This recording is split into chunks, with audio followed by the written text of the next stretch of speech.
So we're back for part 1 of this project's restoration. Today I'm just gonna work on the electronics, maybe on the shocks, and have the servo, the motor, the ESC ready today. So I'm just gonna change those out and see if it works. Because I don't even have the remote for this one, so I'm gonna change out the receiver to the Fly Sky one, and possibly the locking nut to something to match the body color, like purple.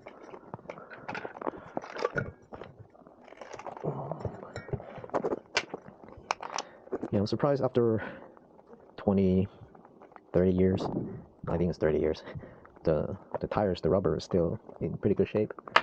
They're not cracked. Also, they haven't seen the sun or have any UV damage to them, so just in a dark storage.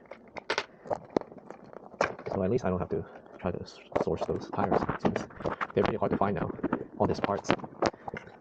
But let's get this started. I'll move those all the way.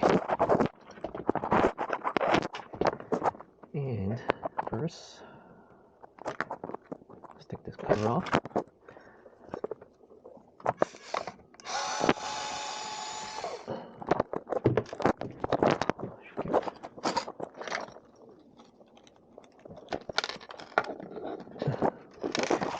Tray to hold the screws. I believe there's only 6 of those. Amazon special. Pretty cheap for this little electric screwdriver. $20.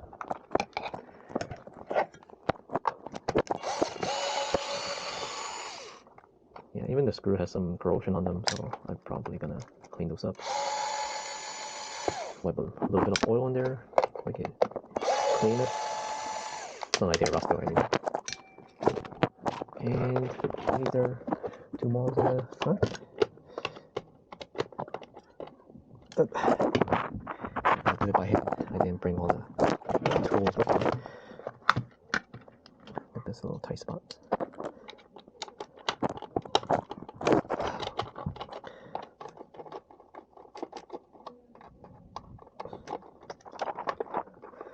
Yeah, I would say this is a vintage by now. And Japanese products, yeah, plastic are usually pretty durable and last many years. And they're pretty cool designs. Not as much for bashing or some hard driving, but more like a display art that you can still play with. And which is what I'm going to do with this car after I restore it. Just taking my time. I restore this for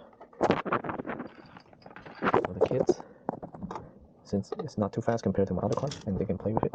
And maybe when they get older, they will have a passion for RC, because it's actually pretty good for high-end hand coordination for kids. And know the basic mechanics of how a car works. The final one is cutting right now. There's one more on each side, on the corners.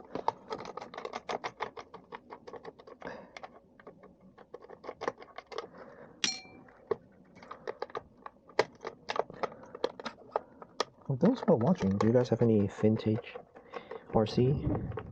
Or how did you guys start with RC? Wow, this thing is still pretty clean inside. Let's take a look.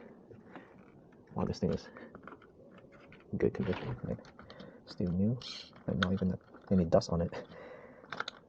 It's pretty cool. So we have the Futaba receiver here, and then servo.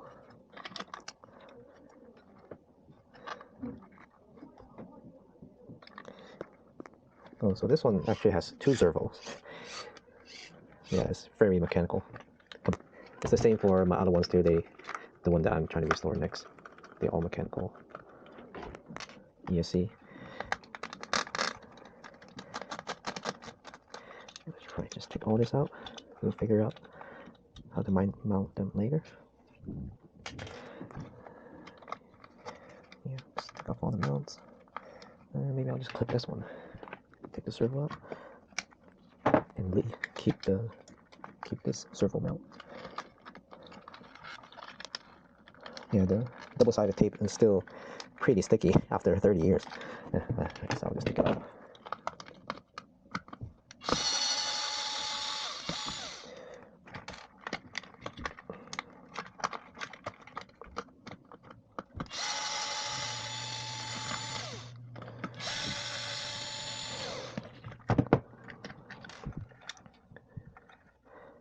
I'm not sure, did they come with servo back then, or oh, I guess it's not, because it's also a Futaba.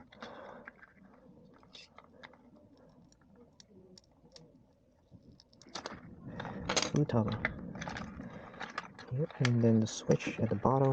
Let's flip this over. Tiny screws.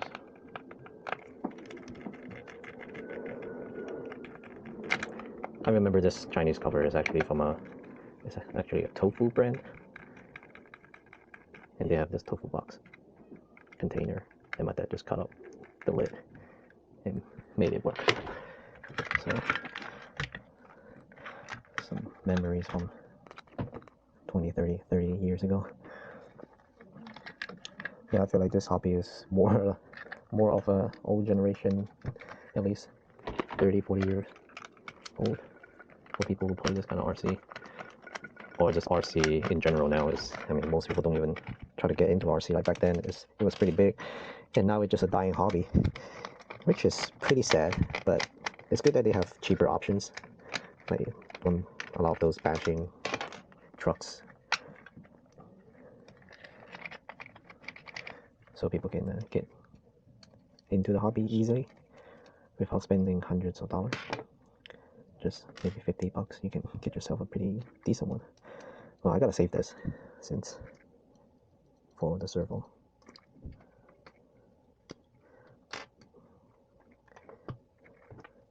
Because this has a different drive. Yeah. Yeah, another reason for recording all this is I can always go back and watch the video if I don't remember how to install this. And that is very important. So for now, I'm just gonna put them together. First, put them back together. Because now looking at this, I'm not sure if the servo that I got for this truck is small enough to fit in there. Because I think they're probably like 20% bigger than this.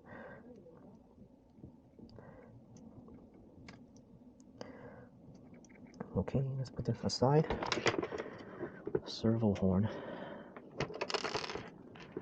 And remove all the electronics.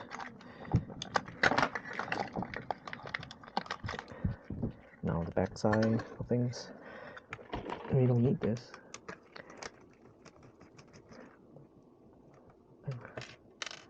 I don't really know what this is, but if anyone knows, let me know. But I remember when I used to play this, and if you go really slow, this thing will get super hot, and you might overheat.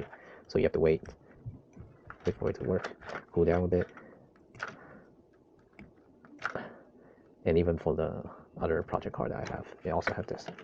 So technology has advanced a lot for RC over the years. Even though the body itself or the construction, they haven't changed a lot, but they're a lot more durable. Even though they're plastic, and the precision in them is a lot better than before. So I've taken out all the electronics. 2 servos. I'm just gonna put them in a box.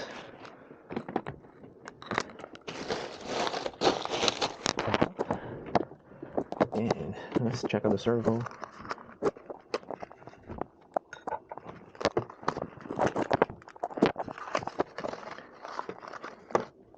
Well, it came with this little servo horn. Pretty sure I can't even use that, but this drive, and yeah, don't think none of this is gonna fit. So I have to use the stock one. got the stock servo horn.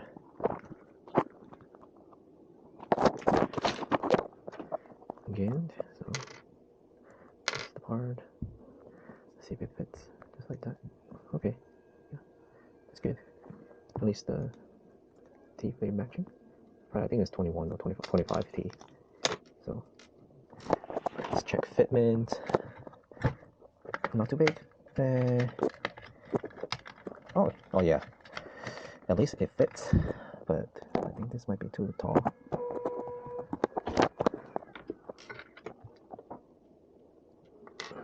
Servo saver.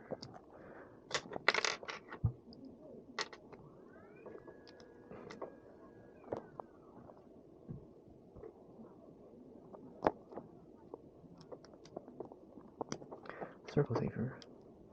And you put all this back in. And it's a lot of work.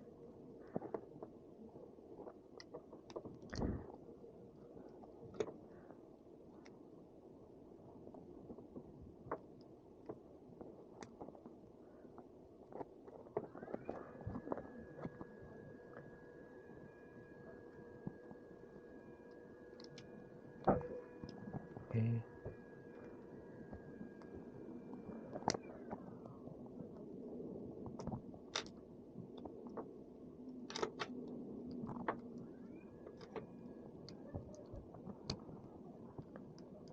And there's like a puzzle that I don't remember, but worked out. Alright. Yeah. Almost had to go back and look at the video. So just gonna try this one out and check the fitment. And I have to see the direction later, because I don't have my remote set up right now. So which way can I do it?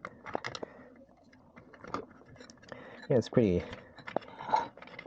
funny. It just works like that. There's a slot and you line just screw in there, and that's how you turn the steering. Oh man, it works amazingly. So now I just have to, I'm just test fitting everything. So I just have to screw that back in, lock it in, and then actually the slot for the switch works. And for adjustment, I'll do that later. And now onto the motor. Clean this up a little bit here.